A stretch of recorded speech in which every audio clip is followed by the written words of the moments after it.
नमस्कार दोस्तों, आप सभी का हार्दिक स्वागत है हमारे युक्ति आईएएस एकेडमी यूट्यूब चैनल पर। इस चैनल के माध्यम से हम आपको प्रतिदिन परीक्षाओं उपयोगी करंट अफेयर्स एमसीक्यू के रूप में उपलब्ध कराते हैं। हमारा उद्देश्य है कि आपकी सिविल सेवा और अन्य प्रतियोगी परीक्षाओं की तैयारी और भी प्रभावी एवं सरल हो सके। चलिए हम शुरू करते हैं अपने 4 जनवरी सवाल से। देखते हैं।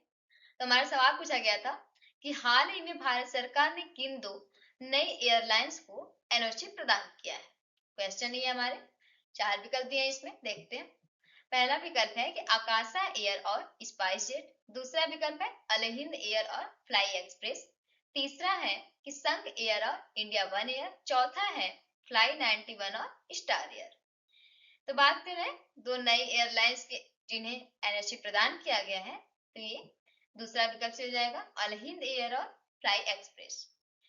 ऐसा इसलिए किया गया कि हवाई यात्रा में जो कि ज्यादा विकल्प मिले इसमें, और छोटे छोटे शहरों की जो कि कनेक्टिविटी बेहतर हो सके। खासकर इंडिगो एयरलाइन में जो कि हाल ही में आई दिक्कतों के बाद सरकार का ये कहना है कि यात्रियों को दूसरी एयरलाइनों का भी सहारा मिले, इसलिए एनओसी प्रदान किया गया है इन दो एयरलाइंस को।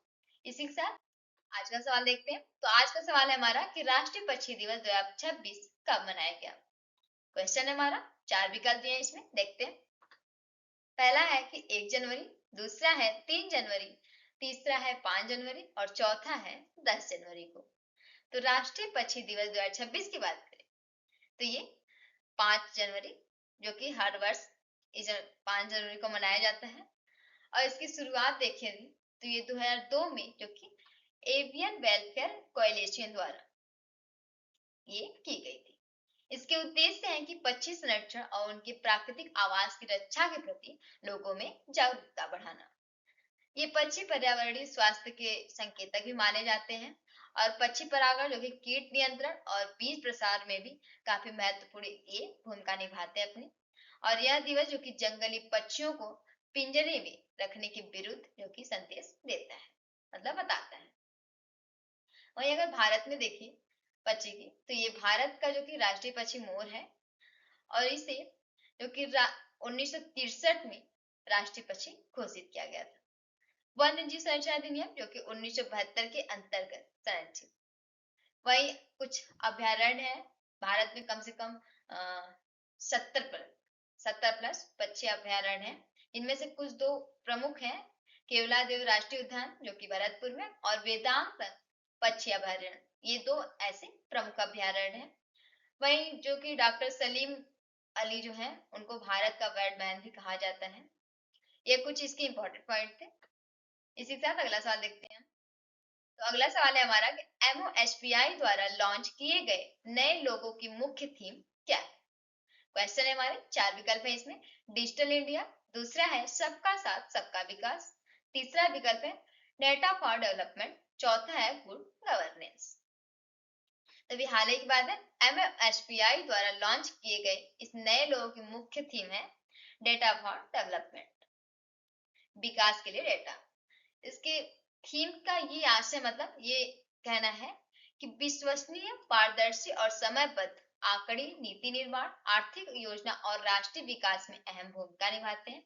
और यह नया लोगो दर्शाता है कि डेटा के आधार पर किए गए निर्णय सुशासन, पारदर्शिता और प्रभावी विकास को बढ़ावा देते हैं। अब बात करें MOHPI की, तो इस हिंदी में ये भी याद रखेंगे, सांख्यिकी एवं कार्यक्रम कार्यान्वयन मंत्रालय, ये इसका हिंदी में होता है नेम। अगला सवाल देखते हैं। अगला सवाल है हमारा कि विश्व ब्रेल दिवस किस तिथि को मनाया जाता है। क्वेश्चन है हमारा, 4 विकल्प दिए इसमें। 2 जनवरी, 4 जनवरी, 3 जनवरी या 5 जनवरी। तो विश्व ब्रेल दिवस ये प्रतिवर्ष, मतलब हर एक वर्ष 4 जनवरी को मनाया जाता है। और यह दिवस की स्थापना जो कि संयुक्त राष्ट्र महासभा द्वारा 2018 में की गई थी। यह दिन लुई ब्रेल की जयंती के रूप में मनाया जाता है, जिन्होंने मात्र 15 वर्ष की आयु में ब्रेल लिपि विकसित की थी। उनकी जयंती के रूप में ये मनाया जाता है। ब्रेल लिपि ने जो कि अंधे एवं दृष्टिबाधित व्यक्तियों को पढ़ने व लिखने में आत्मनिर्भर बनाया ब्रेल लिपि से। अगला सवाल देखते हैं। अगला सवाल है हमारा कि हाल ही में किस देश ने डेल्सी रोड्रिगेज को अपनी अंतरिम राष्ट्रपति के रूप में नियुक्त किया है। यह डेल्सी रोड्रिगेज 4 विकल्प है इसमें, देखते हैं। अर्जेंटीना, ब्राजील, वेनेजुएला और कोलंबिया। तो हाल ही में अभी वेनेजुएला तीसरा विकल्प हो जाएगा। इन्होंने अपना अंतरिम राष्ट्रपति बनाया है और ये पहले से ही जो कि वेनेजुएला सरकार में एक वरिष्ठ पद पर कार्य कर रही थी और राजनीतिक परिस्थितियों के कारण उन्हें यह जिम्मेदारी सौंपी गई है। वेनेजुएला की सुप्रीम कोर्ट ने जो कि हाल ही में उपराष्ट्रपति डेल्सी रोड्रिगेज को देश का अंतरिम राष्ट्रपति नियुक्त किया और यह निर्णय कब लिया गया? तो यह निर्णय राष्ट्रपति निकोलस मादुरो को अमेरिकी बलों द्वारा हिरासत में लिए जाने के बाद, ताकि प्रशासनिक निरंतरता सुनिश्चित की जा सके। ये याद रखेंगे। अगला सवाल है हमारा, FY26 में भारत का नंबर 1 निवेश राज्य कौन सा है? तो 4 विकल्प है इसमें, महाराष्ट्र, ओडिशा, आंध्र प्रदेश या तमिलनाडु। इसमें सही विकल्प है आंध्र प्रदेश। वित्त वर्ष जो कि 2026 के शुरुआती 9 महीनों में आंध्र प्रदेश भारत का सबसे बड़ा निवेश आकर्षित करने वाला राज्य बना है और इस राज्य ने कुल प्रस्तावित पूंजी निवेश का 25.3% हिस्सा हासिल किया, जिससे ओडिशा और महाराष्ट्र से आगे है। ये ओडिशा का है 13.1% और वही महाराष्ट्र का 12.8%। ये सबसे आगे निकल गया है। बात करें आंध्र प्रदेश की, तो आंध्र प्रदेश की कैपिटल है जो कि अमरावती, सबको पता होगा, और सीएम यहाँ के एन चंद्रबाबू नायडू और गवर्नर जे अब्दुल नासिर। वही देखते हैं इनके जैसे कुछ इंपॉर्टेंट पॉइंट आंध्र प्रदेश के, जैसे यहाँ की कृषि और सिंचाई। इसमें देखे थे प्रमुख फसलों में यहाँ पे धान, तंबाकू, मिर्च, कपास ये सब होती हैं। और ये वही प्रमुख सिंचाई परियोजना की बात करें तो पोलावरम परियोजना जो कि वहाँ की काफी राष्ट्रीय परियोजना है ये। और संस्कृति और विरासत अगर देखें आंध्र प्रदेश की, तो यहाँ की प्रमुख नृत्य जो कि कुचिपुड़ी है और प्रसिद्ध मंदिर जो कि तिरुपति बालाजी जो कि श्री वेंकटेश्वर मंदिर। और वही जैसे प्रशासनिक और राजनीति की बात करें इसमें, तो इनकी गठन 1 नवंबर 1956 को हुई थी और जो कि 2014 में तेलंगाना अलग होकर नया राज्य बना था।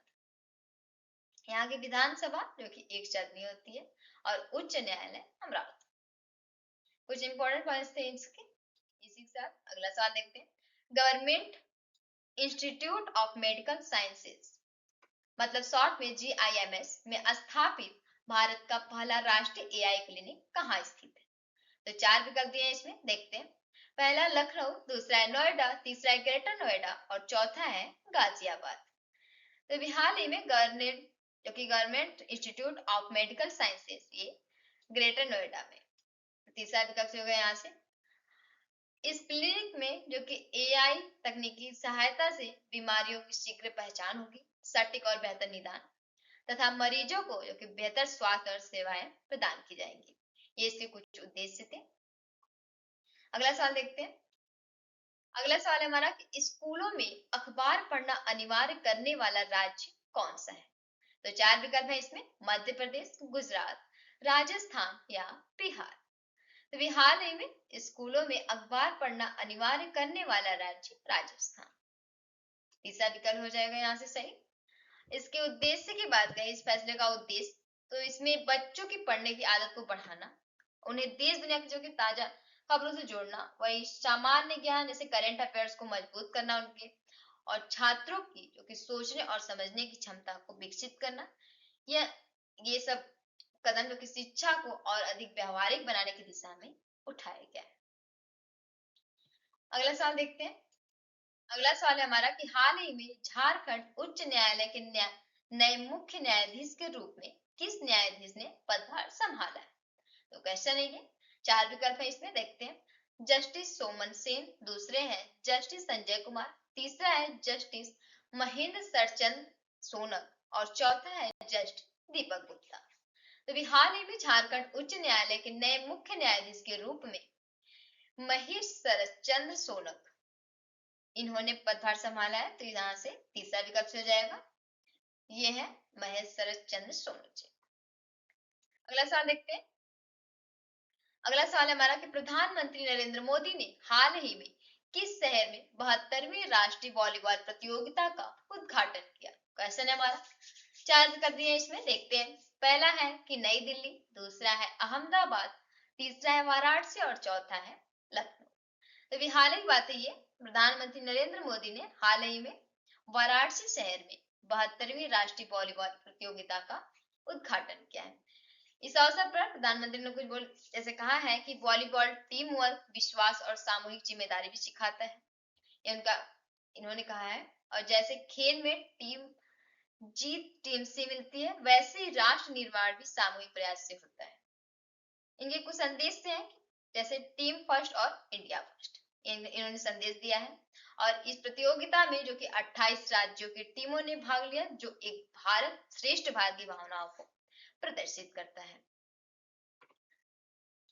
अगला सवाल है हमारा कि हाल ही में अंडमान और निकोबार द्वीप समूह में integrated command and control centre का उद्घाटन किसने किया?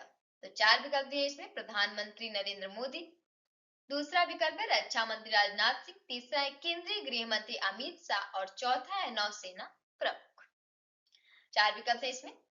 तो इसमें हाल ही में अंडमान और निकोबार द्वीप समूह में integrated command and control centre का उद्घाटन केंद्रीय गृह मंत्री अमित शाह ने किया है। यह सेंटर जो कि लगभग 229 करोड़ की लागत से बनाया गया है, इसका उद्देश्य है कि द्वीपों में सुरक्षा व्यवस्था को मजबूत करना, आपात स्थिति में तेज प्रतिक्रियाएं सुनिश्चित करना और वहीं अलग अलग एजेंसियों के बीच बेहतर समन्वय करना। इसके साथ ही ये इसके कुछ उद्देश्य थे। और इसके साथ ही कुल 9 परियोजनाओं का भी उद्घाटन और 2 नई परियोजनाओं की आधारशिलाएं रखी गई है, जिन पर लगभग 3.73 करोड़ खर्च किए गए हैं। ये इसके कुछ इंपॉर्टेंट पॉइंट्स थे। अगला सवाल देखते हैं। तो आज का सवाल है आप लोगों के लिए कि हाल ही में भारतीय महिला हॉकी टीम ने महिला एशिया कप 2025 में कौन सा पदक जीता है? क्वेश्चन है हमारा। 4 विकल्प दिए हैं इसमें। स्वर्ण, रजत, कांस्य या इसमें कोई भी पदक नहीं जीता। सही विकल्प को आप लोग कमेंट बॉक्स में जरूर बताना। और इस वीडियो को अंत तक देखने के लिए आप सभी का दिल से धन्यवाद। यदि यह वीडियो आप लोग को अच्छी लगी हो तो कृपया चैनल को सब्सक्राइब करें, वीडियो को लाइक करें और अपने दोस्तों के साथ जरूर शेयर करें। आपकी सफलता ही हमारा संकल्प है। आप सभी का धन्यवाद।